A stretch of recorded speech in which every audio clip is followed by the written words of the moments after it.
کریں مائک.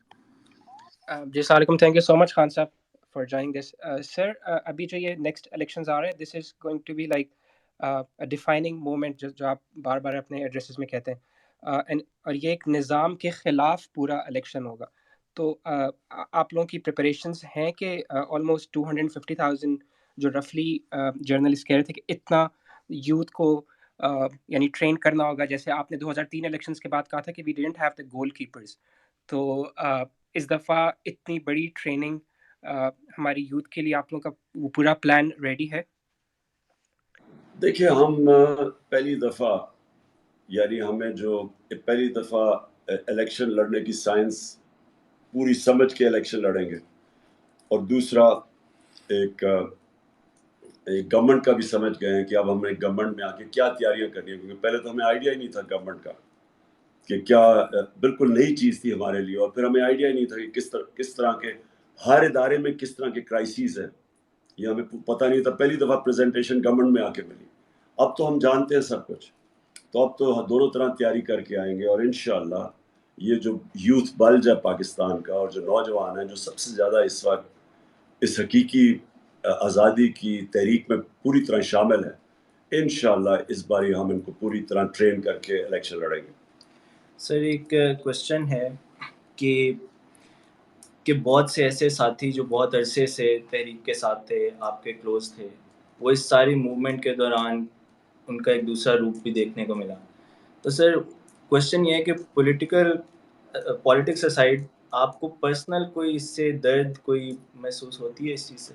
دیکھیے پہلے تو آپ کو ایک بات بتا دوں گی, دیکھیے آپ کی جو دوستیاں یا جو آپ کی سب کچھ پارٹی میں بھی, جب آپ کے جو اصل جو لوگ آپ کی جو اسٹالورٹس بنتے ہیں وہ سب ایک نظریے کے اوپر کھڑے ہوتے ہیں. ہمارے نبی صلی اللہ علیہ وسلم نے مدینہ میں مختلف ٹرائبس تھیں, ان سب کو اکٹھا کیا ایک نظریے کے اوپر, اور پھر قوم بنائی. قوم بنتی ہے نظریے پہ.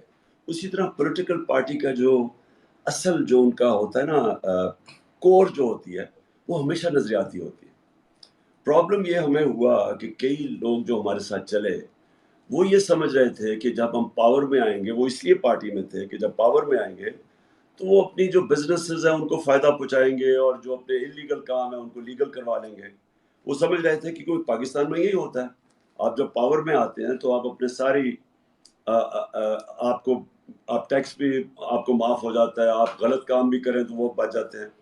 تو اس لیے جو ہمیں مسئلے آئے وہ کہ جب ہم نے روکنے کی کوشش کی تو وہاں پرابلم آ گیا. اگر زمین انلیگل تھی, خریدی گئی کسی ہاؤسنگ اسکیم کے لیے, یا اگر شوگر کی قیمت 26 روپے ایک دم بڑھ جاتی ہے, تو ہم نے تو اس کے اوپر اپنی طرف سے پوری کوشش کی کہ اپنا سوچا نہ دوسرا پرایا سوچا.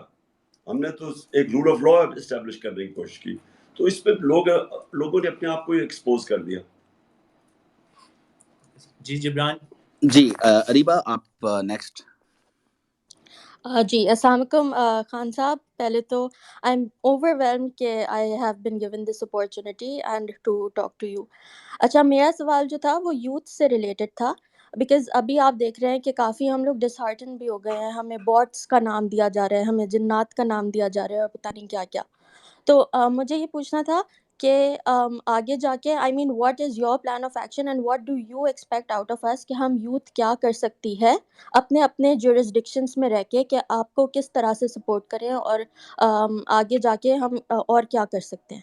Thank you. دیکھیں اریبہ, جو یوتھ ہے نا, یوتھ کو ایک چیز سمجھنی ہے کہ ایک مولانا رومی کی سیئنگ ہے کہ جب اللہ نے تمہیں پر دیے تو کیوں چونٹیوں کی طرح رینگتے ہو. یوتھ کو ایک چیز سمجھنی ہے کہ اللہ نے جب اس انسان کو اشرف المخلوقات بنایا تو اس نے فرشتوں کو بھی کہا کہ اس کے سامنے جھکو, اور جب شیطان نے جھکا تو اللہ نے کہا کہ تمہیں بھی نہیں پتا کہ اس میں کتنی صلاحیت ہے. یعنی میں یہ سمجھتا ہوں کہ انسان اپنی زندگی گزار بھی جاتا ہے اور اسے پتہ ہی نہیں ہوتا کہ اللہ نے اس کے اندر کتنی پوٹینشیل اور صلاحیت رکھی ہے. تو انسان کے اوپر ہے, پاکستان کے اب یوتھ کے اوپر ہے کہ کیا وہ ایک ایسے انسان کے نیچے اور اس طرح کے لوگوں کے نیچے ایک پاکستان میں زندگی گزارنا چاہتا ہے جو کہتا ہے کہ بیگرز آر ناٹ چوزرز، یعنی کہ کیونکہ اگر ہم مقروض ہیں تو اس کا مطلب ہمیں غلامی کرنی پڑے گی. اگر تو یہ کرنا ہے تو وہ پھر چونٹیوں کی طرح ہی ہم رہیں گے، اسی طرح ہی قرضے لے کے، اور باہر سے ہمیں حکم آئیں گے اور دھمکیاں ملیں گی. اب سوچیں یہ کتنی بڑی ایک 22 کروڑ لوگوں کے لیے شرمناک بات ہے.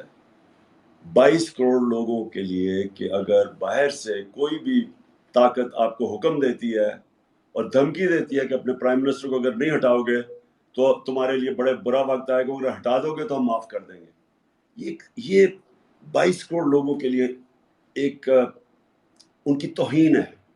اور یہ یوتھ کے لیے خاص طور پہ کہ اگر یوتھ یہ چیزیں ایکسیپٹ کر جائے گی تو آگے پھر وہ ان کی ساری امیدیں یہ رہ جائیں گی کہ کسی طرح ہمیں کوئی امیر ملک کا ویزا مل جائے اور ہم وہاں جا کے اپنی زندگی گزاریں.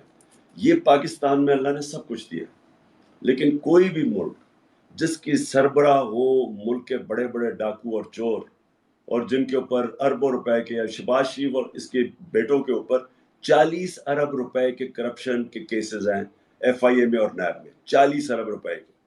تو اگر کسی ملک میں بھی اس طرح کے لوگ اوپر آ جاتے ہیں تو ملک کا تو کوئی فیوچر نہیں ہے. تو اس لیے یوتھ کو سب سے زیادہ اپنی اس حقیقی آزادی کی جنگ میں شرکت کرنی ہے، اور انشاءاللہ ہم وہ مینار پاکستان میں کل اس کا پوری طرح آغاز کریں گے اس تحریک کا. سر ایک